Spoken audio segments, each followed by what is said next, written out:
Hi everyone, this is Karen Smiley. Welcome to Agile Analytics and Beyond on Substack. Equal rights aren't pie. Insights and questions on why some people fear equity initiatives and 2 things we can all do to fix systemic biases to improve equity. Pie and zero-sum games. My friend Stella Fossey recently reposted her 2020 article, Dare to Dream, Madam Vice President, and this quote particularly resonated with me. Our country has been divided, not just these past 4 years, but since its inception.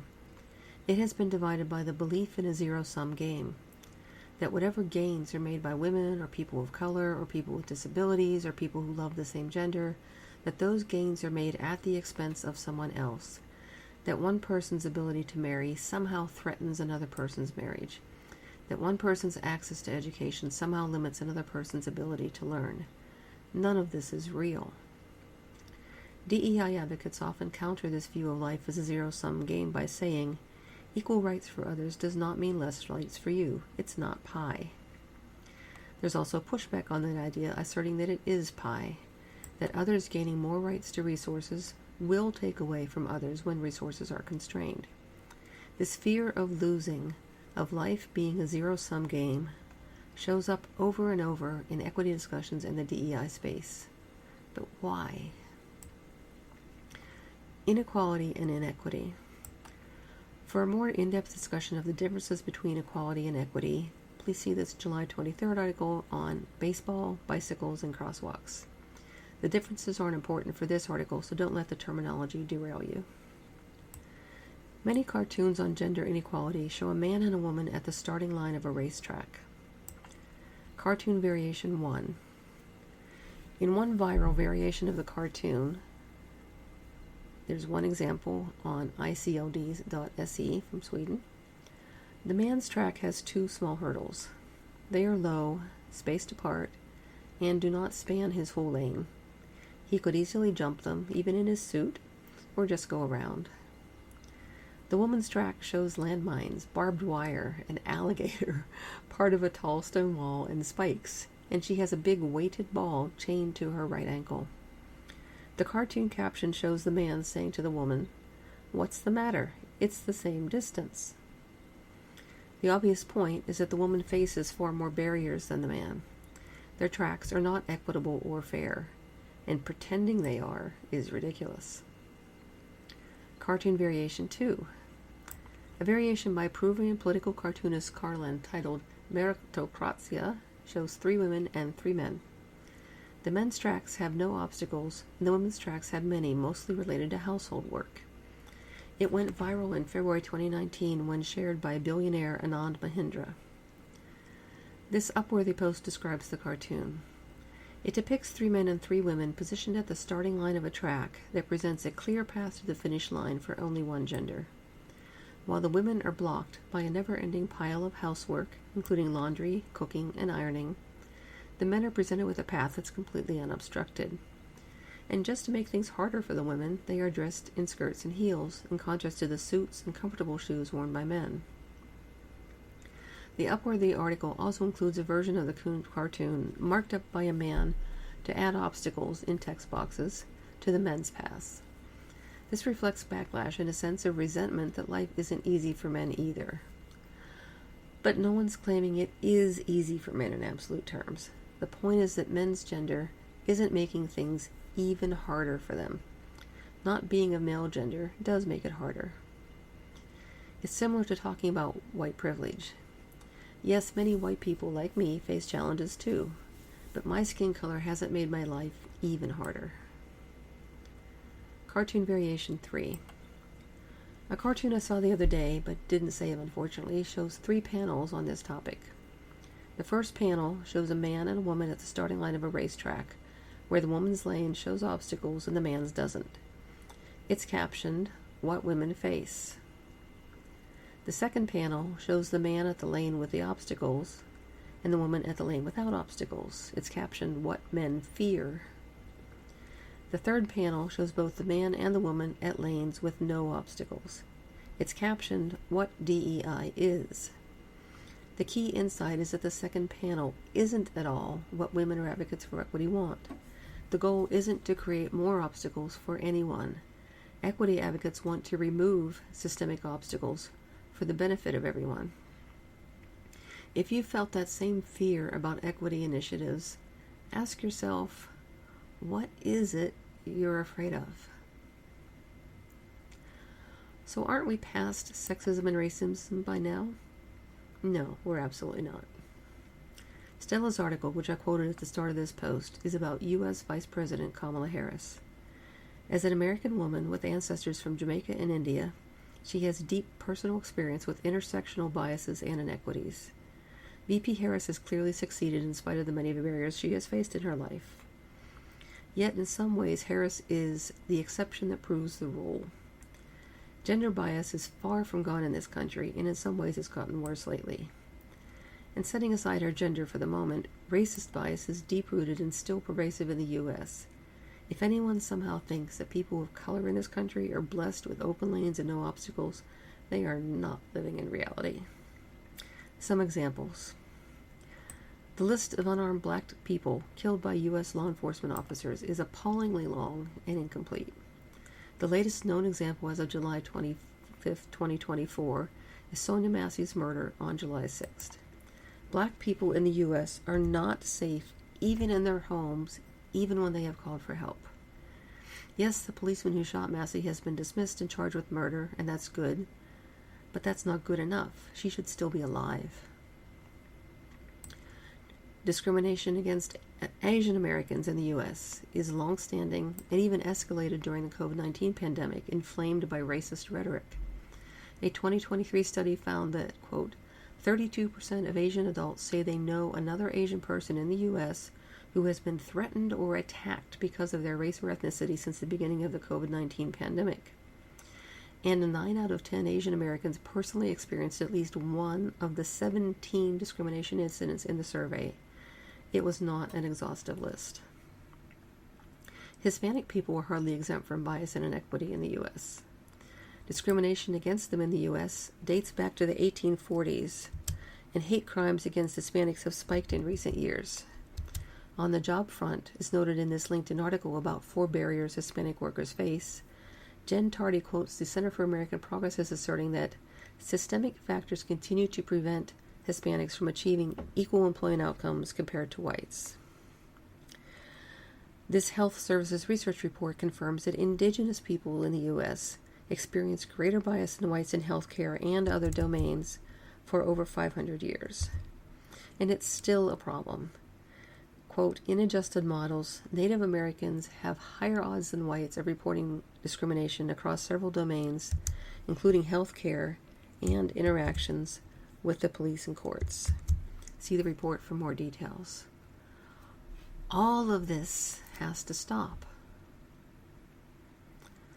Trading places in the Golden Rule. Educator Jane Elliott, who was famous for her blue eyes, brown eyes experiment with students. She is also well known for her seminar question to a mixed-race audience. She asks, how many of you white folks would trade places with a black person today? And she waits. The only sound is that of people of color in the room turning in their chairs to see if anyone will raise their hand. She continues to wait, and not a single white person raises their hand. She says, you know what you just admitted? That this is happening, and you don't want it for you. So why are you so willing for it to be the case for someone else? I have a feeling that the raised hands would be similarly missing if cis men were asked if they would trade places and be a woman. People who know that others are already being treated badly and don't want to be treated badly themselves fear the possibility of trading places. Perhaps they don't want any more competition for the pie that they believe to be limited. The real question, as Jane Elliott asks, is, if we don't want it for ourselves, why are we so willing for it to be the case for someone else? If we wouldn't want to be impeded or underpaid in our careers, why are we okay with others being impeded or underpaid? If we wouldn't want ourselves or our family members to be at greater risk of dying or being killed because of our skin color or gender status, why are we okay with others bearing those risks? If we wouldn't want to be prevented from marrying who we chose, or not marrying, or divorcing, or bearing children or not, why are we okay with others being blocked from having those choices, etc.? What exactly do we fear we are losing by others having the same rights to earn a living and make these choices for ourselves? On what basis could we believe that those potential losses to us outweigh their rights to the same autonomy we enjoy? Every major religious tradition and some non-religious ethical traditions support some form of the golden rule. Do unto others as you would have them do unto you. This includes Baha'i faith, Buddhism, Christianity, Confucianism, Hinduism, Islam, Jainism, Judaism, Taoism, and Wicca. And there's a table in the article. If we consider ourselves adherents of any of those 10 traditions, and we wouldn't want something to happen to us, how can any of us rationalize being willing for it to happen to someone else? What we can do. The bad news, all of these problems with inequity are largely systemic. The good news, we are the system, and we have the power to fix it. When I talk about the system that needs barriers and biases removed, I'm not referring to biased computer systems, hardware, firmware, software, or AI algorithms. I'm talking about us and our wetware, brains. We, the people of the world, collectively are the system. Our bodies and brains drive the social systems in our communities and create the physical and virtual systems we all use. We, the people, design and build computer systems and software. We, the people, select data and train and design AI algorithms. We, the people, design crosswalks, fences, bicycles, and other transportation, educational courses, and so much more. We, the people, define laws, policies, and processes, and we make decisions. We, the people, write, speak, and take actions, or don't. We are the system, and we can and must own fixing it together.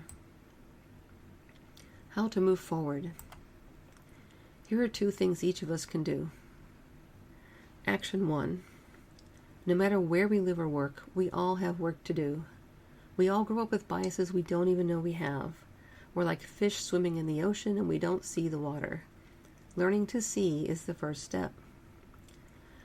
The sooner more of us can come to terms with the answers to these questions about fears and reconcile our belief traditions with moving towards equity, the faster our progress will be toward a fairer world without obstacles for all. Yes, these biases are systemic. They've persisted for centuries and aren't rooted out yet. But we are the system, and there is no excuse for not working on these biases and making progress. Quote, I am only one, but I am one. I can't do everything, but I can do something. The something I ought to do, I can do. And by the grace of God, I will. That's from Edward Everett Hale, 1902. Action 2. We need to focus on electing and holding accountable officials who have the power to prioritize equity for all in the systems they influence. I wrote about this on March 30th with regard to ageism, including gendered ageism and misogynoir. It's even more critical now. For those of us in the USA, it's one of the reasons this upcoming election feels so monumental. This 2024 election is our opportunity to elect leaders at all levels who believe in equity and will prioritize it. Consider VP Harris as an example. While her record is not perfect, she has already spoken up and walked the talk to remove barriers, and not just for other women or people of color.